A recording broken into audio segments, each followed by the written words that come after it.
Hi, everybody. Happy Saturday. I hope your Saturday's happy because mine has not been happy. But anyways, I am going to read you the last chapter of part 2. It's chapter 16, I believe, and it's called The Land of Smiles. So I'm going to put it this way so I can put it against the thing. Let's see how this goes. I have these cords hanging too. There we go. Is that good? That work, you guys? Let me go a little over this way. Is that right? Oops, no, wrong way. Sorry. Oh my gosh. All right.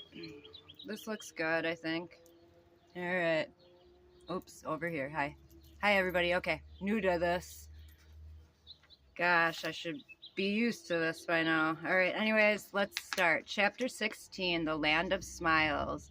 We're doing Nobody's Girl by Virginia Giuffre. There is a trigger warning. So kids, if you're watching, now would be the time to tap out and click on another video that is more suitable for you, as this is some depressing ass shit. All right. Picture a wisp of a woman with long blonde hair that falls around her face. She is 19 years old and is traveling abroad by herself for the very first time. She doesn't want to bother you, but will you please take her photograph? She seems friendly, like she would do the same for you. Chances are you would say yes. She hands you her pocket-sized disposable camera. Before boarding a plane to Southeast Asia, this teenager made sure to stock up on Kodak Fun Savers, which she tries to always carry with her. That's Virginia, just so you know. Each one has just 27 exposures inside, and she's vowed to use them wisely. Given her situation, it seems smart to conserve resources. Very few photos exist of Jenna Roberts during this time, but maybe that is as it should be. That's weird. Sorry, I forgot I was smoking when I started the video, so I'm going to be taking some breaks over here and there. Although I'll probably just waste it while I'm reading. Let me take one more. All right. Very few photos exist of Jenna Roberts during this time, but maybe that is as it should be. After all, didn't I come to Chiang Mai to disappear?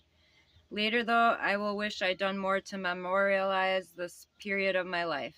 During the years I'd spent with Epstein and Maxwell, I'd visited many places people write good guidebooks about. Oops, just guidebooks, not good. Guidebooks.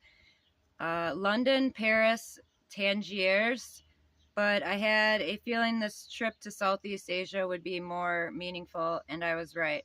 What happened in Thailand would set my life on an entirely new course. New spot.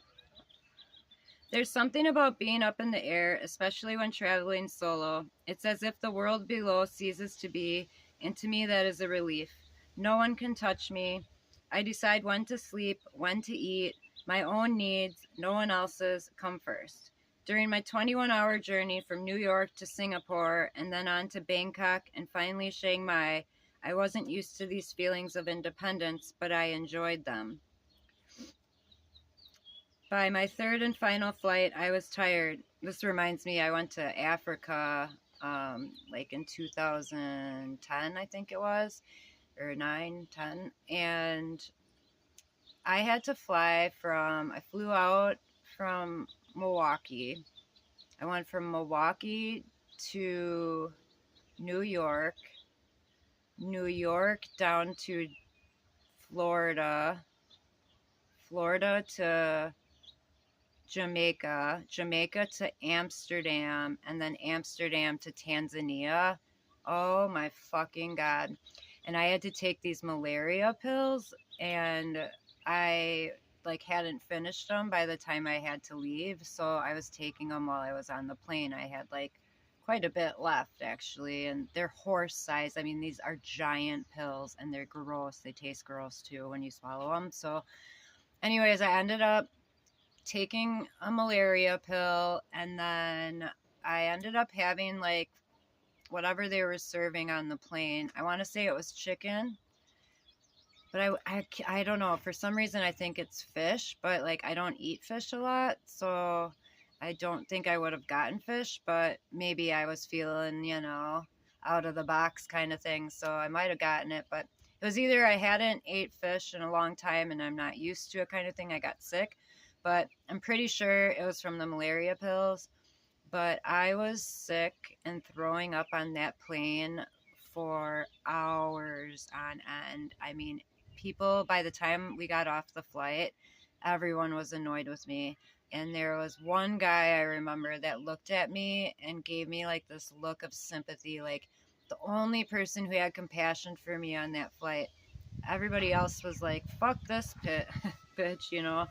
But yeah, I made it. I was really sick. I did not finish taking the malaria pills, so who knows if that was good or not. But it's probably why my skin's all fucked up and I got a worm in my chin. It's from Africa. I'm not taking my malaria pills, probably. No, I'm just kidding. Anyways, my hair is so bad. Oh, I should probably just put it up like this, huh? No, I'll leave it down because I never have it down like this. Okay. All right. Anyways, back to the story. Just reminded me of that. Okay. By my third and final flight, I was tired, but there was no sleeping now. My body was humming as if jolted by electricity. Could it really be that? At least for the moment, I was free. I had read that my destination city was surrounded by mountains, so I craned my neck to try to catch a glimpse of them out the window. Shangdao to the north, sorry if I say these wrong, Mae Kampong to the east, and Doi Inthanon, Thailand's highest peak, to the west. Then we touched down, and I spent the next half hour corralling my 6 overstuffed suitcases. Finally, a taxi delivered me and my luggage to my hotel. I checked in, and a porter unlocked the door of number 923, leading me into a spacious room with 2 queen-size beds. Floor-to-ceiling windows looked out on a shimmering swimming pool, and I tipped the smiling porter. He nodded and closed the door. It was still daytime, but I needed to be unconscious. I closed the curtains and crawled into bed. I wish I could tell you that a few hours later I awoke, grabbed a fun saver, and headed out into the sunshine to explore this exotic new place. Instead, my first 2 days in Chiang Mai, I stayed put, eating fried rice and french fries I ordered from room service and waiting for the phone to ring. Just as in that creepy 5th-floor bedroom in Epstein's Manhattan townhouse, I felt as if I were on call and would be punished if I failed to answer. I know that probably sounds ridiculous. There was no one there to reprimand me. Still, I had lived by Epstein and Maxwell's rules for more than 2 years. When Maxwell called to check in, I picked up before the second ring.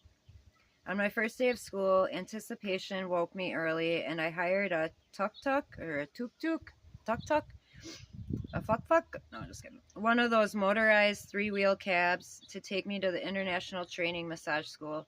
What we will teach you here is a powerful massage technique whose origins go back to the days of the Buddha, the head of school, whose name was Chongkol Setakorn, but he went by John. That's easier, huh? Told us in his orientation lecture. He said that the fundamentals of traditional Thai massage, known as Nuad Boran, originated about 2,500 years earlier and had been handed down from generation to generation. Thai massage is awesome. Thai massage, I'm not certified in Thai massage, though. That's a different, you would have to pay and go to a seminar for that, and then you would get certified in it if you went to massage school.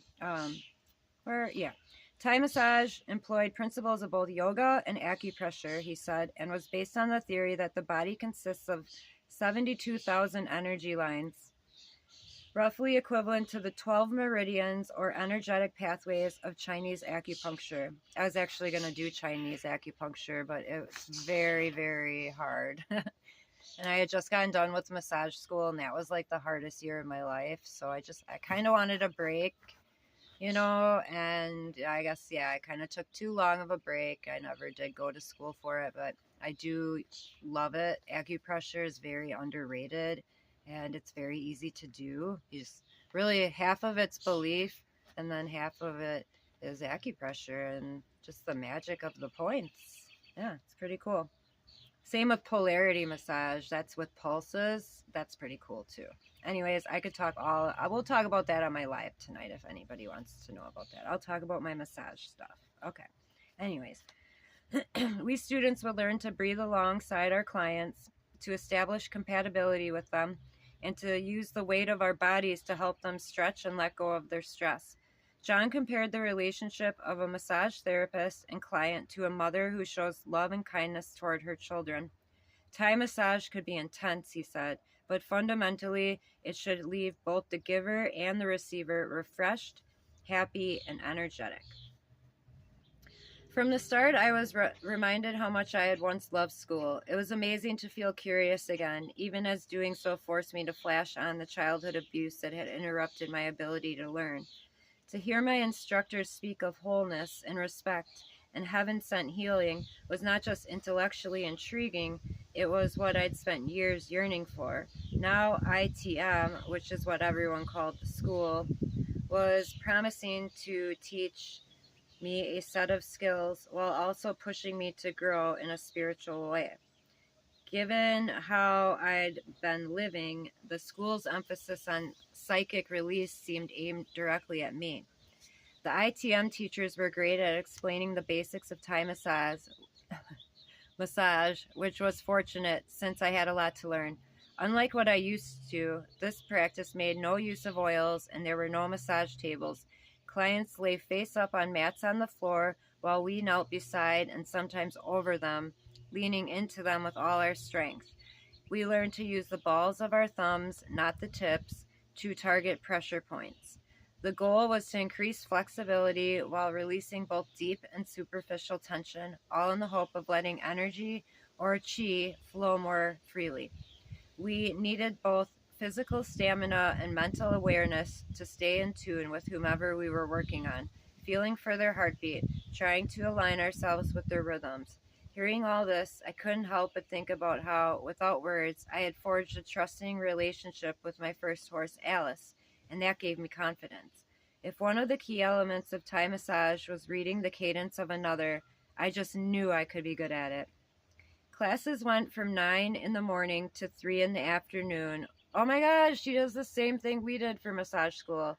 Our school started at 9. We had a lunch break, so we would do 4 hours of CST and manual massage, and then we'd have a noon lunch break. And then we had from 1 until 7, we went, did science. I mean, we had a few breaks in there, but then we'd have not long, but just to get up and stretch, get some water, go to the bathroom, that kind of thing. And then 7 o'clock, I think we had a 15-minute break, basically a smoke break. And then 7 to 10 was the last class. And that was another science. That was, what was that one? I don't remember right now. But, anatomy, kinesiology, musculoskeletal, what else? There's more, I just can't recall. But yeah, we went from 9 till, basically 10 to 10, I think it was. I think we left at 9 o'clock because we needed to be there at 10. So yeah. Anyways, okay. So, all right. Classes went from 9 in the morning to 3 in the afternoon with 1 break for lunch. Every session started with chanting a mantra whose syllables in Pali, a derivative of Sanskrit, were spelled out phonetically on a chalkboard. Then we had an hour of yoga and meditation. Finally, we'd break into groups of 3, 2 students, 1 teacher, and take turns massaging and being massaged, with instructors modeling the proper technique and students mimicking them. I preferred giving rather than receiving. I didn't like strangers' hands on me, even through my clothes, but I wanted to learn, so I made the best of it. At first, I spent all my time after school at the hotel, but soon I got bolder. Maxwell was calling me almost daily, but she left a message with the front desk if I didn't pick up. When we did talk, if I heard disapproval in her voice, I simply told her how busy school was keeping me. "Have you tracked down the girl Jeffrey wants you to meet?" Maxwell asked in every phone call.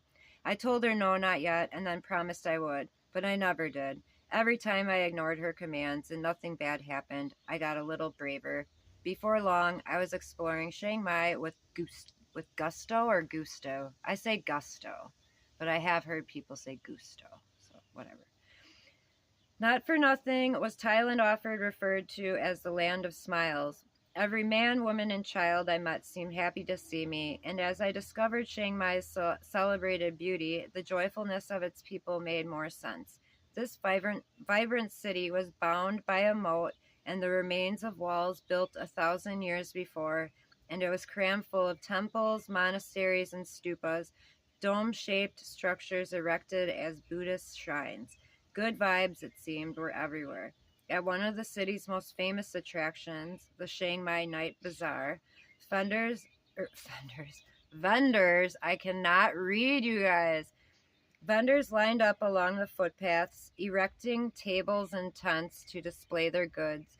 Touristy trinkets, tooled leather, snacks, electronics, clothing. I'd always loved shopping when I traveled, not just to acquire things, but also as a way of interacting with local people. Now I began visiting the bazaar almost every night, walking down the rows of tables, exchanging greetings with the vendors.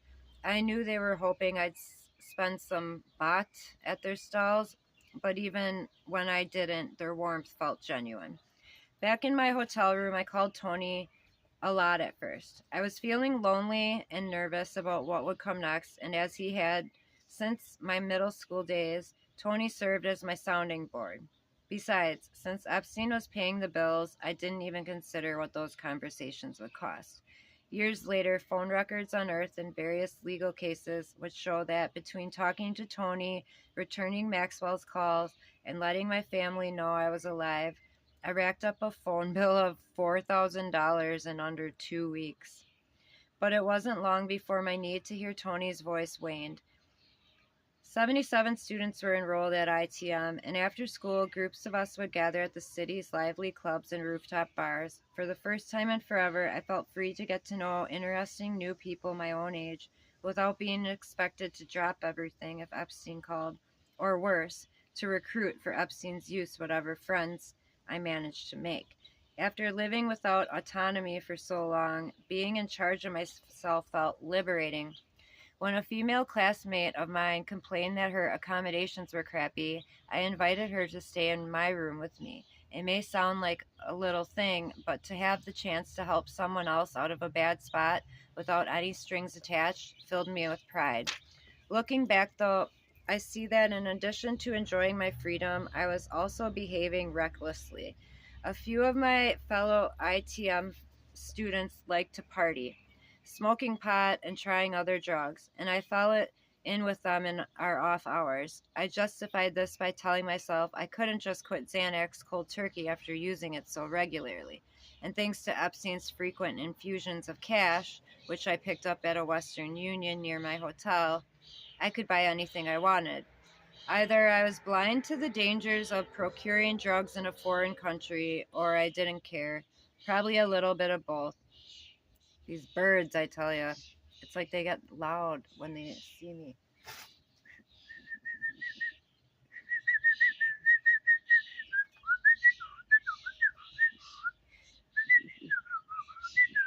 All right. Probably a little bit of both. At one point, a male friend and I found ourselves at the wrong end of a dark alley when the drug dealer we thought we were meeting sent thugs to rob us instead. We got away on my friend's motorbike, but the night could easily have ended differently. Was it a tuk-tuk, a tuk-tuk? A tuk-tuk-tuk-tuk, tuk-tuk-tuk, tuk-tuk-tuk. Anyways, okay. We got away on my friend's motorbike, tuk-tuk, but the night could easily have ended differently. Even after that, though, I spent little time pondering the consequences of my decisions. It wasn't that I thought I was superior or immortal. I have many faults, but arrogance is not one of them.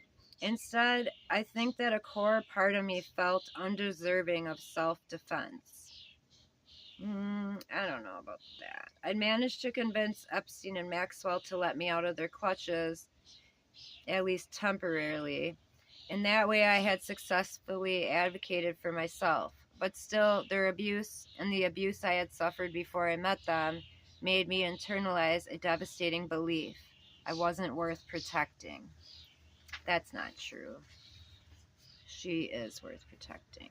And that is the end of chapter 16. We are now on we are now in part 3. It's called Survivor. And chapter 17 is called the Bully Basher. And I will see how long that one is. This one looks pretty long, actually. Yep, it's long. So we go from 2... Yeah, basically it's 22 pages long. Hey, 22! 22! If I got any filth pigs listening, kiss them if you got them.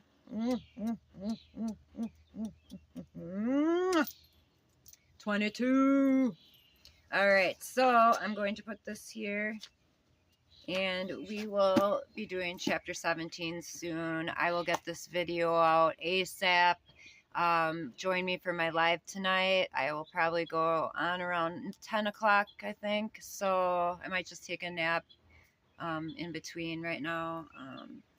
Yeah, so just, yeah, stay tuned. And thank you for joining me. And I'll talk to you guys later. Later.